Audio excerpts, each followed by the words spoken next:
शुक्लांबरधरं विष्णुं शशिवर्णं चतुर्भुजं प्रसन्नवदनं ध्यायेत् सर्वविघ्नोपशान्तये अगजाननपद्मार्कं गजाननमहार्निशम् अनेकदन्तं भक्तानाम् एकदन्तमुपास्महे।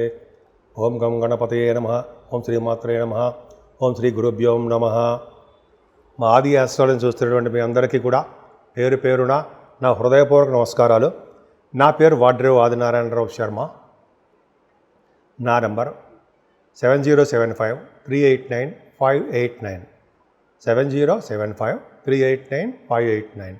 మీరు మీ జాతకాలు తెలుసుకుంటే మీ date of birth, time of birth, place of birth ఇవన్నీ మన ఇప్పుడు చెప్పిన నెంబర్కి మీరు పంపించినా లేకపోతే కింద స్క్రోల్ అవుతున్న నెంబర్కి సేమ్ ఒకటేనండి పంపిస్తే చాలా మంచిది, మేము చూస్తూ ఉంటాం.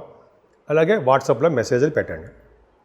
ఇప్పుడు మనం 25 మే నుంచి 31 తారీఖు మే వరకు కూడా 12 రాశుల వారికి ఎలా ఉండబోతుందో తెలుసుకుందాం.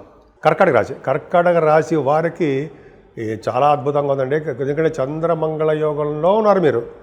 పైగా భాగ్యాధిపతి 10th హౌస్ లార్డ్ మీరు రాశి ఉన్నాడు కాబట్టి మీకు యోగం కలగబోతుందండి. ముఖ్యంగా సాఫ్ట్వేర్ రంగ ఉద్యోగస్తులకి మంచి యోగము, వాళ్ళకి ఏదో శుభవార్త వినడానికి అవకాశాలు ఉన్నాయి. 30వ తారీఖు బాగా కలిసి వచ్చే 30-31 కలిసి వచ్చే అంశం ఎక్కువ ఉందండి మీకు.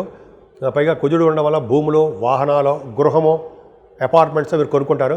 కాకపోతే అంటే ద్వితీయంలో కేతువు, వ్యయభావంలో గురుడు వల్ల చాలా సతమతం అయిపోతూ ఉంటారు. ఖర్చుల వలన డబ్బులు రాబడి తక్కువ, ఖర్చులు ఎక్కువ అని కనిపిస్తుంది మీకు.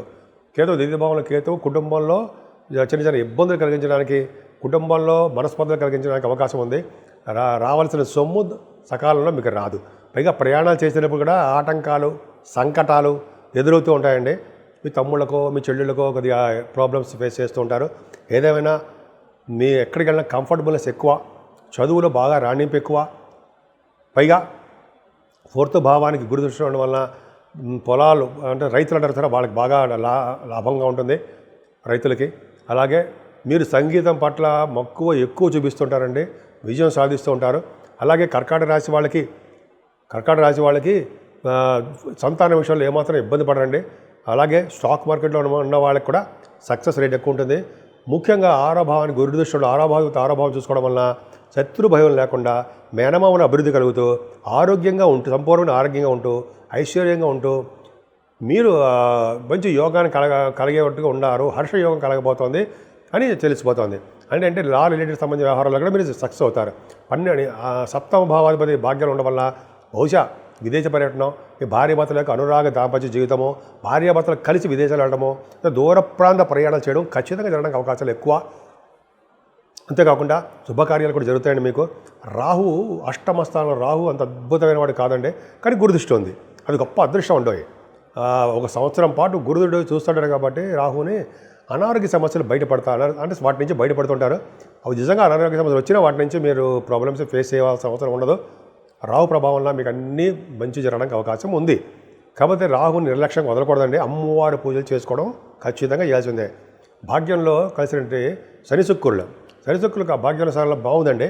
అంటే భాగ్యాన్ని వృద్ధి చేస్తుంటారు. ముఖ్యంగా పుణ్యక్షేత్ర దర్శనాలు, గంగా స్నానాలు, విదేశీ పర్యటనలు, మీ హయ్యర్ ఎడ్యుకేషన్ వల్ల విదేశాలు వెళ్ళాలి, గురువుగారు సందర్శించడాలు, అలాగే శనీశ్వరుడు భాగ్యాలు ఉండడం వలన శివుడి యొక్క దర్శనాలు, వెంకటేశ్వర స్వామి యొక్క ఆలయ దర్శనాలు, పుణ్యక్షేత్ర దర్శనాలు, పైగా కాశీ వంటి పుణ్యక్షేత్ర దర్శనాలు ఇవన్నీ జరగబోతున్నాయండి. అంతేకాకుండా ప్రొఫెషనల్గా మీరు చాలా బాగుంటారు.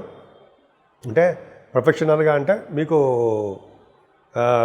మేషరాశి ప్రొఫెషనల్ స్థానం, కర్మస్థానం అయింది. కర్మాధిపతి మీ రాశిలో ఉండడం వల్ల, కర్మాధిపతి అంటే ఉద్యోగ స్థానం అని, వ్యాపార స్థానం అంటాం. చాలా బాగుందండి, ఏం భయపడతాం అవసరం లేదు. సాఫ్ట్వేర్ రంగ ఉద్యోగస్తులకి, అలాగే ఏ రంగంలో ఉన్న ఉద్యోగస్తులకైనా సరే ప్రమోషన్స్ రావడానికి అవకాశాలు ఎక్కువ. రవి బుధులు అండి, ద్వితీయాధిపతి రవి. మీకు రవి బుధులు బాగా బ్రహ్మాండంగా ఉన్నారు. లాభస్థానంలో రవి బుధులు ఉన్నారంటే యాస్ట్రాలజర్స్కి బాగుంటుంది, సైంటిస్టులకు బాగుంటుంది, అలాగే మ్యాథమెటిషియన్స్కి బాగుంటుంది, విద్యా సంస్థలో ఉన్న వాళ్ళకి బాగుంటుంది. అంటే బాగా డబ్బులు సంపాదించుకుంటారు. రవి బుధుల కాంబినేషన్ వల్ల auditors, government auditors, state auditors, వాళ్ళకి డాక్టర్స్ వృత్తిలో ఉన్న వాళ్ళకి ఇలాగా చాలా బాగుంటుందండి. లాభస్థానం అనేది సామాన్యమైన కాదు, అద్భుతంగా ఉంది. కానీ 12వ భావంలో చంద్రుడితో కలిసిన చంద్రుడితో కలిసిన గురుడు గజకేసరి యోగం. అంటే డబ్బులు విపరీతంగా సంపాదిస్తారు, మంచి వాటి అన్నిటికీ దాన ధర్మాలు చేస్తుంటారు. అలాగే గుడిలకి, గోపురాలకి మీకు సన్మానాలు జరగడానికి మీకు బాగా డబ్బులు ఖర్చు అవుతాయి. ఏదేమైనా చాలా బాగుందండి మీకు.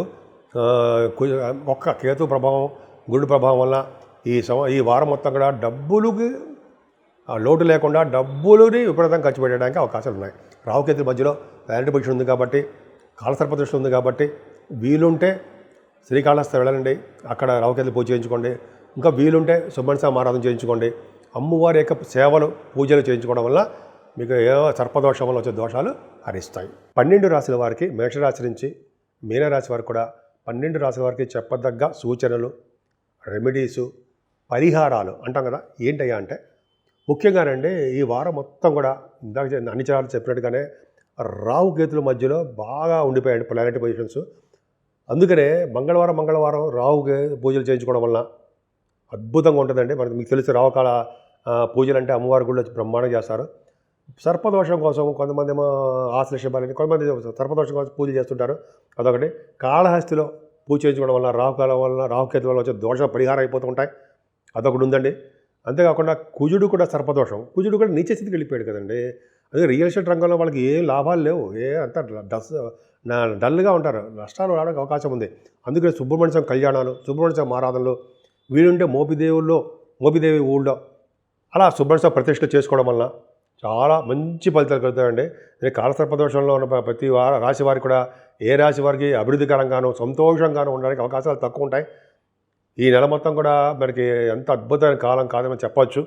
అలాగే జ్యేష్ఠ మాసం కూడా వచ్చేసింది కాబట్టి కొద్దిగా జాగ్రత్తగానే ఉండాలి మనం. కాబట్టి అసలు దోషాలు పోవాలంటే యాక్చువల్గా సుబ్రహ్మణ్య స్వామి అవి మేము పూజించడం కాకుండా వెంకటేశ్వర స్వామి ఆరాధన చేయాలండి. వెంకటేశ్వర స్వామి ఆరాధన చేసిన వాళ్ళకి, వెంకటేశ్వర స్వామి దగ్గర అఖండ దీపారాధన పెట్టిన వాళ్ళకి, వెంకటేశ్వర స్వామికి తులసి మాలతో పూజ చేసుకున్న వాళ్ళకి చక్కటి ఫలితాలు, అదృష్టం తోడవుతూ ఉంటుంది. అంతేకాకుండా ఈశ్వరాభిషేకాలండి. ఈశ్వరుడికి మల్లె పువ్వులతోనూ తులసి దళాలతోనూ పూజ చేసుకుంటే ఐశ్వర్య సిద్ధిట. అది ముఖ్యంగా మీనరాశి గురించి చెప్పగల అంశం ఏంటంటే, మీనరాశే కాదు అన్ని రాశులు వాళ్ళు కూడా ఈశ్వరుడికి ఇప్పుడు మనన్నీ కూడా మల్లెపూలు బాగా వస్తుంటాయండి. మల్లె పువ్వులతోటి అష్టోత్తరాలు కానీ శతనామాలు కానీ ఆయనకి అభిషేకాల అనంతరము పూజ చేసుకుంటే, మల్లె పువ్వులతో పూజ చేసుకుంటే వాళ్ళు భార్య భర్తలు అనురాగ దాంపత్య జీవితం ఒకళ్ళనొకరు వదిలిపెట్టి ఉండరు.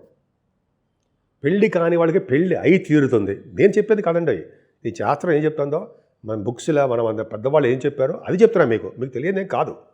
మల్లెపూలతోటి పూజ చేసుకోవడం సర్వదా శ్రేష్టం. అలాగే శివుడికి మల్లె పువ్వులతోటి, అలాగే కొంతమంది మారేడు దళాలతోటి, అంతేకాకుండా మనం చెప్పే తులసి దళాలతోటి మారేడు దళాలతో పూజ చేస్తే ఐశ్వర్య సిద్ధి, అఖండ ధన ప్రాప్తి, రాజయోగ ప్రాప్తి అంటారు సారా, అదొకటి. సో ఈ విధంగానండి మనకి ఏది వీలుంటే అది, మనకి భగవంతుడి బుద్ధి ఎలా పుట్టిస్తే అది, అలాగే మనం పూజలు చేసుకోవడం వలన, ముఖ్యంగా దేవుడికి దగ్గర అవ్వడం వలన, స్వామివారు నిరంతరం మనస్ఫూర్తిగా కొలవడం వల్ల ఎన్ని పనులు ఉన్నా సరే ఒక్క 5 నిమిషాల పాటు స్వామివారు మీకు ఏ దేవుడు ఇష్టం ఉంటుంది ఆ దేవుడు, అమ్మవారైనా సరే, అమ్మవారు కనకదుర్గాదేవి అమ్మవారు, తర్వాత మన శ్రీశైల బ్రహ్మరామమ్మ వారికి ఉన్న పట్టు పవర్ అంతా ఇంత కాదు కదండి. పైగా మనం చాలా పుణ్యక్షేత్ర దర్శనాలు చేసుకుంటాం కదా, ఆ పైగా అమ్మవారి యొక్క దర్శనాలు చేసుకుంటాం కదండి. అలా చేసుకోవడం వలన శక్తిపీఠాలు అంటారు, అమ్మవారి శక్తిపీఠాలు, అలా దర్శనాలు చేసుకోవడం వలన ముఖ్యంగా అమ్మవారి యొక్క కృపా కటాక్షాలు ఉంటే ఈ గ్రహాల వల్ల దోషాలు ఏమైనా ఉంటాయంటారా? ఏమి ఉండవు. అన్ని రంగాల్లో మనం ముందంజలో ఉండము. భార్యాభర్తలు, పిల్లలు, మనంతా సుఖ సౌఖ్యాలతోటి ఎప్పుడూ ఆనందంతో ఐశ్వర్య ప్రాప్తి ఉండడంతో పాటు తృప్తిగా అన్ని రంగాల్లో ముందంజలో ఉండేట్టుగాను మీరు ఉంటారని, ఎప్పుడు తృప్తిగా, ఎప్పుడు ఆహ్లాదకరంగా, సంతోషంగా నవ్వుతూ ఉంటారని ఉండాలని మనస్ఫూర్తిగా కోరుకుంటున్నాను.